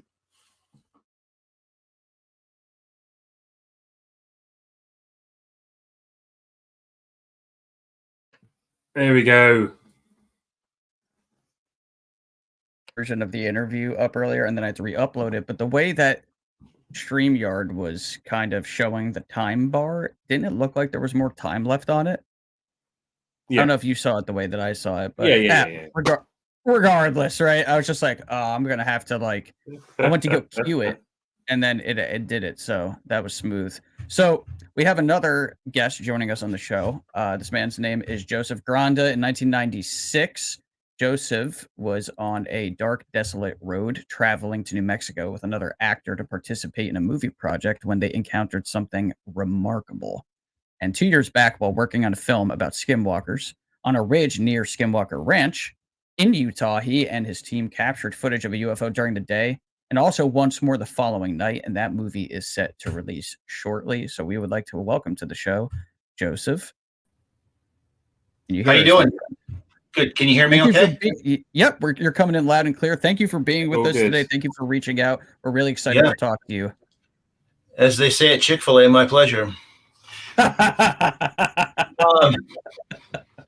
that guy was really interesting. Now he started almost was ready to break out a calculator to try to figure out some of what he was talking about there. He's an amazing guy, right? Isn't that? Yeah, no, absolutely. I'm being facetious because math is not my vibe. I know. I mean, that's what Chat GPT is for, right? So first, thanks for having me on the show. So I'll just get right into the story. So a little bit of background on me. I've been in the film industry for 30 years. I started as an actor on Broadway. I've starred in feature films and TV shows. I've written and produced movies. I've written and directed movies. This last summer in June, I wrote, directed, and played the lead in a feature film that'll be out next summer called The Sasquologist. And I'm a head of film development at Merkel Media with Tony Merkel. So, but in 1996, I was living in Los Angeles. I just moved there from New York City, and I got offered a job to play in a movie called The Desperate Trail. It was a Western taking place in New Mexico. And my roommate was a fellow actor of mine who I had done a film with. And I knew well enough that if he came with me, I could get him work as an extra. And back then, 96, it was $110 a day, which is still pretty good. Yeah. So obviously this was still beepers. I had a beeper, no cell phones, no maps. So we had to use a Thomas guide to find our way out. I'd never been to New Mexico in my life. So we head out from Los Angeles, and we head out that way and look at the maps and stuff. And we're driving this little Ford, a little Ford Bronco. Is it a Bronco? The little one, not the O.J. Simpson one, but the little one, a little one like that. And so we're lost, and it's pretty dark. And so we pull over, and we're going through the map, because that's what you got to do in 1996. And so we find where we need to be, and we figure it's a couple miles up road, and then I don't remember the names of them,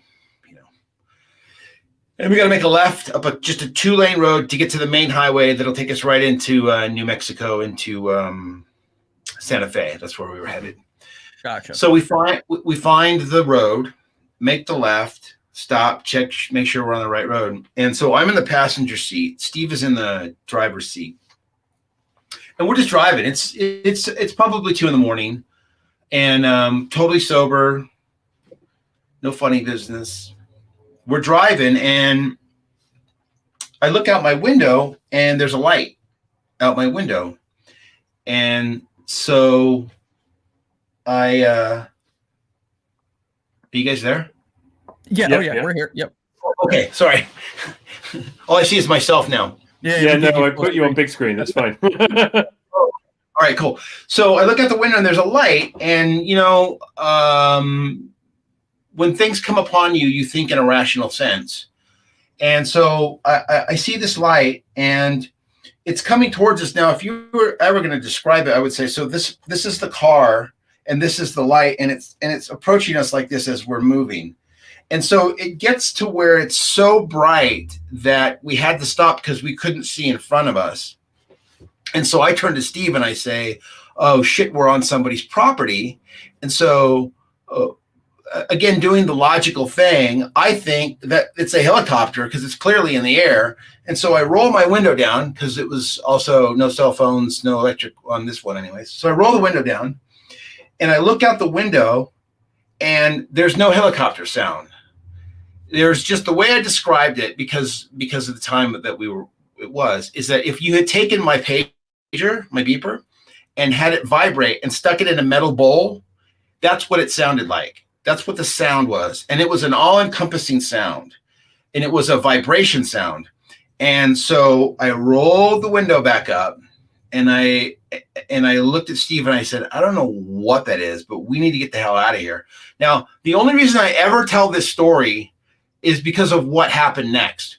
So as I roll the window up, as I say, let's get going, he steps on the brake, on the gas of the car.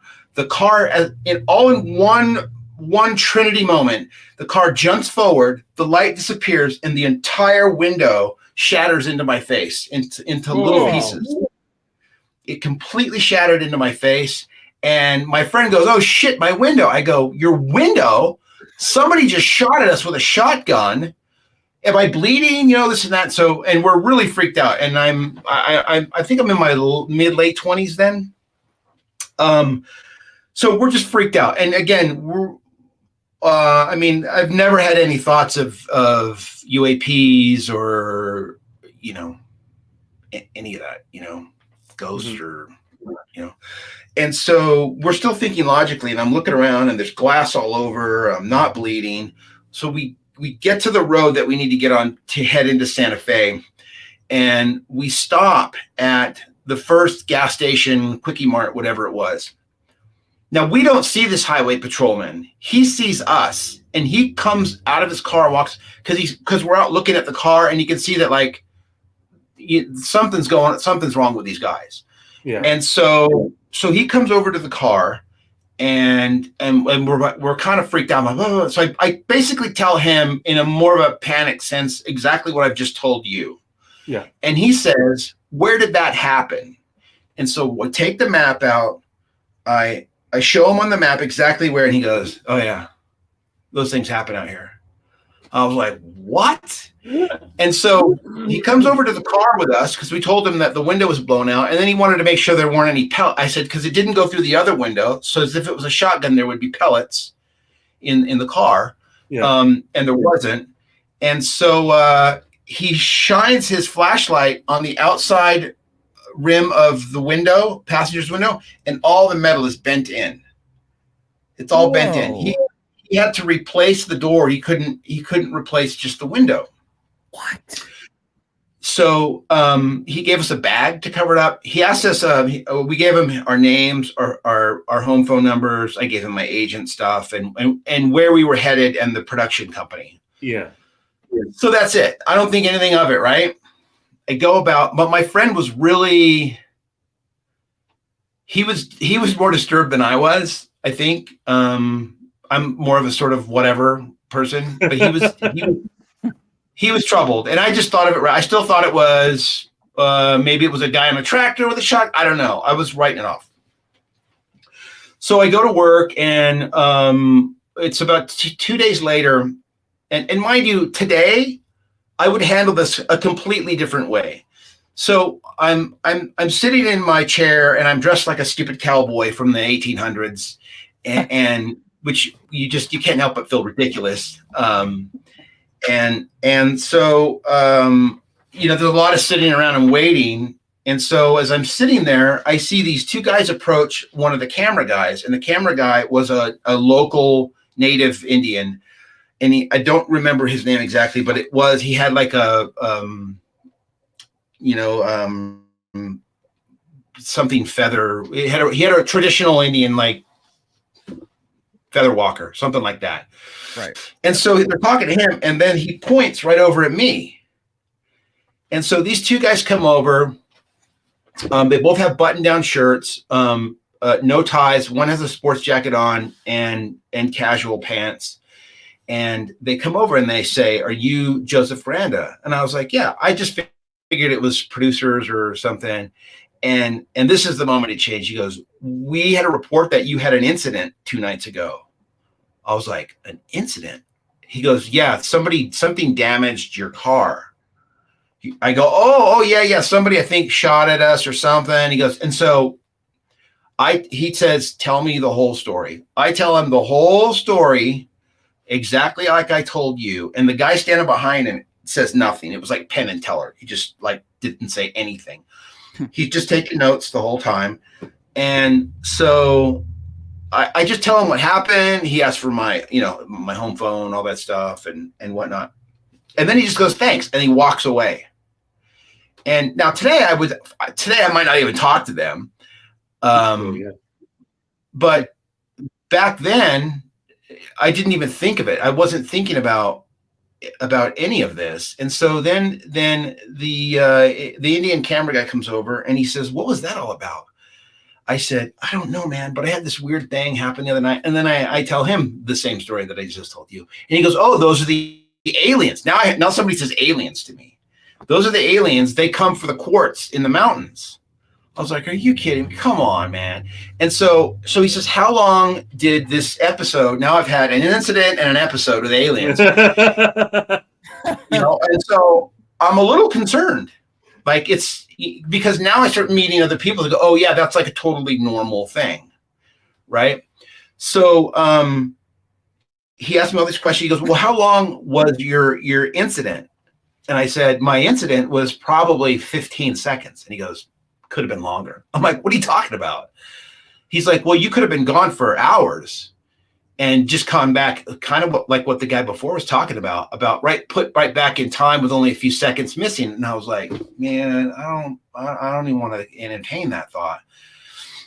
One thing though, my friend was supposed to stay and work and he didn't. He left. He went back to New York. He didn't stay. He was really freaked out. So this cameraman says, "You should go into town on your day off and talk to," I don't remember his name, but he ran the sort of like the local newsstand with had magazines back then, magazines and newspapers and stuff like that. So I go in there and I don't remember his name. We'll just call him Charlie. I go, "So, hey, are you Charlie?" I go, "Yeah, well, Chief Featherhood sent me." He goes, "Oh, you're the guy who had the experience." I was like, "Oh, I don't know about it."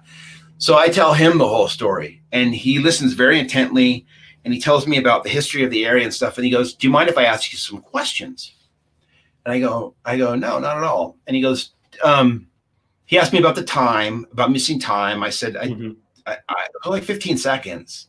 He goes, "Did you check your watches? Did you look at the odometer?" And I said, "No." And so he goes, "Do you have any soreness in your throat?" I said, "No." He goes, "Have you had any bleeding in your nose or out of your ears?" I said, "No." What? No. He said, "Well, I hate to ask you this, but is there any pain in your rectum?" And I was like, "Listen, what is going on?" And so in great detail, this is the first time I've ever heard this. In great detail, this guy went through all these stories and these alien type procedures that they do. And then I just stopped him. I kind of had enough. I'm like, I'll take the paper and a pack of gum. And as I'm driving back to my hotel room, these are the things that make me think about all these experiences, because now all these things, I don't know what happened to this day, but now all these other things are implanted in my mind. Obviously, there's much more evidence to it today than there ever has been. And so I'm driving home and I'm driving back, in my rental car, and I think, do I have any pain in my rectum? Did you? Is my nose going to bleed? And so I kind of wrote it off. I didn't think much about it. About a year later, that guy that I was with, he killed himself. I'm not making an attachment to that. No. But he was very weird. He was way more weirded out than me. I'm more open to, weird, I guess. But in hindsight, I think it had to have been some sort of government thing that they were flying or because this road we were on was like there was no lights on it. It was like a big, long, might have even been a private road. And that was it. I never heard from those guys. So you think it was more... You think that it was perhaps near a testing range? Maybe they're reverse engineering something. Maybe they're testing things around there, and you think that was what you were approached by that evening? Yeah, I think if to think of it with just evidence, logic, and reason, I think that's what it was. It was so fast, though. The moment the car jumped forward and the light didn't go out; it disappeared. Mm-hmm. It disappeared. The vibration stopped. It wasn't like it turned its light off. You feel the presence of something leaving, and at the same time, the whole window just blew out in my face. So there was some kind of. So sorry to interrupt. When that window blew out, was there any sound attached to it? Like a sound. It was just sound no, it was like it was like an air pressure. Yeah. That's what it was like. And then along with the crack, you know how those windows, they break into those little tiny pieces. Yeah. Yeah. Yeah. And it was just everywhere. Oh my God. But today I think a windscreen is designed to break in a certain way as well. And if you, correct me if I'm wrong, I've not shot many shotguns or bullets through a window, but it would make a hole through the window, not shatter the entire window. Right. Yeah, I have shot that through one. Yeah, it would make a hole through it. Yeah. You'd have to be really close. And if it were something that close, it would have taken my head off too. Yeah, quite. Especially if it was maybe presence of buckshot, even, some sort of residual evidence physically that would lead you to bullet hole in the back seat, anything like that. Yeah. And it didn't blow out my partner's window, just mine. So it was very it was all over though. Mm-hmm. Like that pressure, and the whole window was out. And then when the New Mexico Highway Patrol shone his light around it, all the metal, that little chrome piece, sometimes it goes around, and the inside was all bent in, like if some sort of metal machine did that to it, all the way around it. So almost like a sudden release of pressure. That's just like literally just. Do you realize what kind of force would be required to do something like that? But localized force as well, because I'm assuming it hasn't damaged any other part of the car. It's not damaged any other windscreens. It's almost like it's been directed at that window. That is. But here's the thing that I figured out too, is that cop, whatever goes on out there, is in on it because he gave our information to what I believe now are feds. Right. I was going to say that. It seems that way, right? Yeah. He went, "Oh, you guys fucked up again," or you guys, what did you let the aliens out to play or whatever? These two guys, right.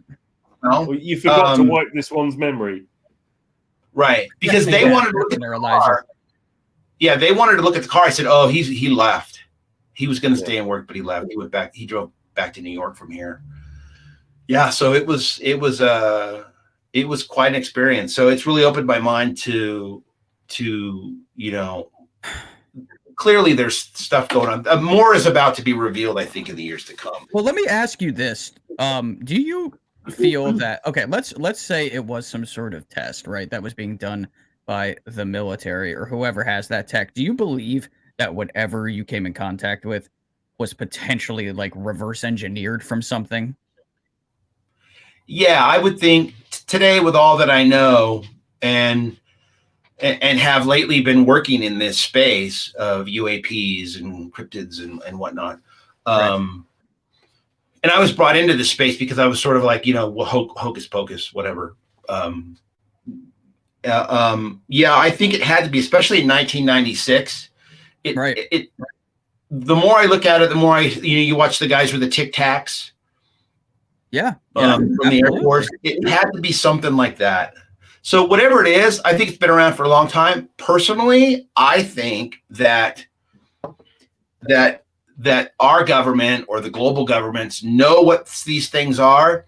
And when we run out of countries to attack, we're going to say we need to build the military industrial complex much greater so that we can fight aliens in outer space. I mean, we've already got the Space Force. They're getting ready for it. Yeah.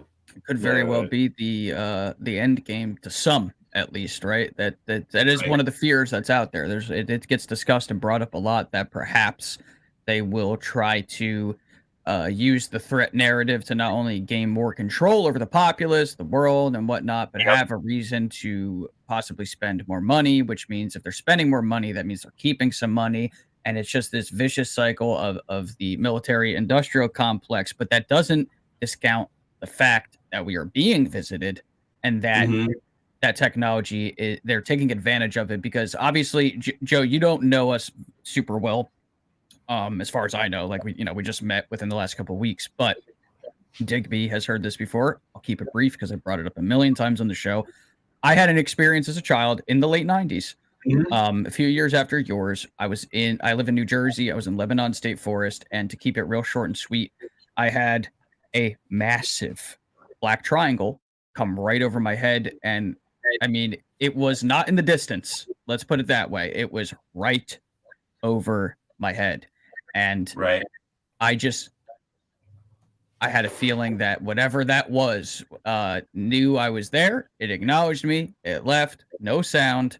It was very stereotypical matte black material. There's a light on each corner, but no light in the middle. I know that a lot of people report that there was no light in the middle of this object, but I personally, just deep down in my gut, don't think, even with whatever we may have reverse engineered to this point, I don't think we have the technology to fly whatever the hell that was. It was it was the most beautiful thing I ever saw. It was like, I call it the impossible, the beautiful impossible machine. It was just, it changed everything. It was insane. Yes. So what's more recently changed for me is that I had another experience about a year ago, summer of 22. I was going with a film crew to spend a week with the Ute tribe in Utah, and they own land, all the land that looks out over Skinwalker Ranch. They own, and so we went to this place. Yeah, we went to this place called Space Wolf Research. This guy that owns this land there, because the theory of the film is that these weird things aren't happening just at Skinwalker Ranch; they're all over the place there. Right. And so, as a producer, I get there a day early, and the director and cameraman was with me. He'd come from Texas to me, and we drove out a day before. So it's Sunday. It's 4:00 in the afternoon. It's 100 degrees, and there's some kind of white pole or something way across the basin there. And so we're trying to figure out. So we put this massive lens on the camera, and as he's looking through it, this thing comes out of the sky in broad daylight, shoots straight across and completes straight across the camera and straight up into the sky. And I go, holy shit, tell me you had the camera on. And he did. And so he recorded it. And as the producer, so the first thing it is, we ran it through software. We blew it up. It ended up having a metallic look to it. I called an ornithologist, a bird guy, and showed it to him because I was trying to disprove it. Like, he goes, first off, he's an expert on the Uinta Basin. He says, it's not a bird. It's too fast. It's too big from where you are. And so then later that night, the chief and some of his guys from the Ute tribe come, and we're over this ridge overlooking the Skinwalker Ranch, and we're filming, and this thing comes back, and it's nighttime, and it's lit up. It comes straight down and straight across and straight back up, almost silent. And the whole crew and everybody's freaking out. And I turn and I look to the chief, and he goes, his name was Bo Standing Rock. And he goes, yeah, those are the sky people. They know you're here. They're performing for you. It was like just not a big deal. And so to wrap it up, they ultimately, we had an archaeologist with us, and they took us to their petroglyphs. And so as we're driving out there, he says, you would think that people that were going to climb mountains and carve into the rocks would carve about their traditions, their families, this and that. It was six-finger giants and UFOs carved on these walls. It was unbelievable. And we caught it all on footage. And if you don't want to plug the film, you can go to theshapeofshadows.com. Theshapeofshadows.com. It's with Tony Merkel in the Confessionals podcast. So nice. I am it's absolutely blown away by everything you've shared with us today. We're wrapping up soon here. Oh my God. I mean, it's just, I'm picturing, so let's start with this. I'm picturing what you went through with the window. It sounds like something out of a kick-ass episode of the X-Files. So it's just like, holy yes, doesn't crap. it just? But now, like to have this gentleman from out in Utah turn to you, and I can even hear his voice. It's like, it's the Sky People. They're performing for you. Like I can hear it all. I got goosebumps, man. Like I just want to say this. I believe you, man. I really do. Like there's something about your stories that's resonating with me on a level that maybe subconsciously I don't understand. But yeah. Well, if you watch the movie, you'll see the footage. You'll see that in broad daylight, this thing come flying across and straight up into the air. Oh and my there's God, no explanation for it. The thing flies right across where Skinwalker Ranch is. And it did it twice. He did it during the day, and they did it at night. And he was like, "Oh yeah, those are the Sky People. They're here performing for you. They know you're here." I was like, "Oh shit." It's like, do I send them an email? Like, what do I do here? Right? What's the next step in our relationship? Can you get them to land right here while the cameras are rolling and make me super rich? Yes, quite. Wouldn't that just? Jesus. Right? Joseph. Then I can trust in this show with you guys. Yo, you want to say, Joe, is there a good way for people to perhaps continue the conversation with you? Do you have social media where people can follow you or get in contact with you? Yeah, the best thing is probably just to go to my website, which is my full name, josephgranda.com. And that's grand with an A at the end. So it's Granda, josephgranda.com. Yeah, all my projects are there and stuff. So, Joseph, I looked at your website the other day, and you've got a load of work on there. So I can definitely guarantee to people, go over to his website and have a look at what Joseph has done and is working on. He's doing some great stuff. So go over there and check it out. And Joseph, thank you so much for coming on I appreciate it this evening and being part of the show. It's been an absolute pleasure to speak to you. We've got to move on now because we've got a last few minutes of the show to go, and then we've got a live space afterwards. So Joseph, thank you so much for coming on. That was crazy. Yeah. Wow. I thought it was just going to be maybe I saw a light or there's a window out, man. We all found that out like together in real time here. That was crazy. Well, wow. I got to talk to him, man. I got to keep in contact with him when I hear stories like that because I want to go out there so bad. Chick. Great show, guys. Thank you. Thank you. That's my spirit animal from out in the UK. Your spirit animal. She's the best. When I was on vacation, she called me at like 11 o'clock just to have a conversation with me. Yeah, no, I was that. Yeah, she was giving me some encouraging words. She knew that I was going to be leaving my previous venture, the previous podcast that I was doing, and that I was going to be, doing some work with you. And she gave me a lot of really powerful sound advice and some reinforced encouragement. And so I'm in debt to her for that, man. She's a good friend from a distance. Honestly. Well, then I have really a wonderful lot person to thank her for. Clearly, she had a big influence. I'm not gonna lie, man. Like she really drilled it into my head. She's a good person. So, Tom, do you have the question lined up for the last segment of this evening before we go to our live Twitter space where Roy will hopefully be waiting? Yeah, you do. Right, I do. Speculation Station. Obviously, we only have so much time. Throw it at me. I'm waiting. Tense. And it might make some people upset, and I don't mean to offend anybody with it, so I just want to preface that. Okay. Is it possible that the being that history calls Jesus Christ was of a non-human origin? Yes. That's your answer. Right? Did I get it right? I have no idea. The answer I've to had that some question. really deep thoughts about that, honestly. Some very, very deep dives into that I've done reading wise. And there's a specific book that I have, which we're going to start doing a segment on the show once a month, book of the month. That's what I'd like to do. Maybe I'll make that the first book when we do that segment, probably starting in October, because I want to do it at the beginning of the month and then have some people maybe read it over the course of like the 4 weeks. And once we get Can to you the do me a last favor? show, Can we make sure that they're books that are also available on Audible?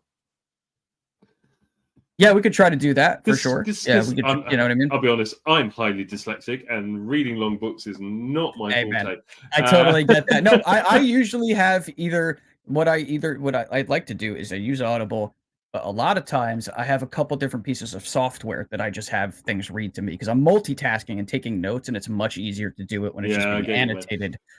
But yeah, that's the question. To go back to your question, yes, I personally believe that, yes, absolutely. Religion is a funny one, right? Because it comes down to belief. And belief is fine unless you believe in UFOs, and then everybody who doesn't believe in UFOs will just tell you you're outright wrong. So apparently it's not okay to have a belief in that.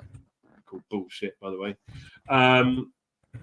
But yeah, religion's a funny one to go down. But along with Jesus Christ and along with other spiritual figures throughout history, I do believe that there is certainly a UFO extraterrestrial influence through all of that. I mean, let's look at the night that Jesus Christ was born. Jesus Christ was born and a new star appeared in the sky. The Star of Bethlehem, right? Yeah, and what was that? The UFO. A light in the sky.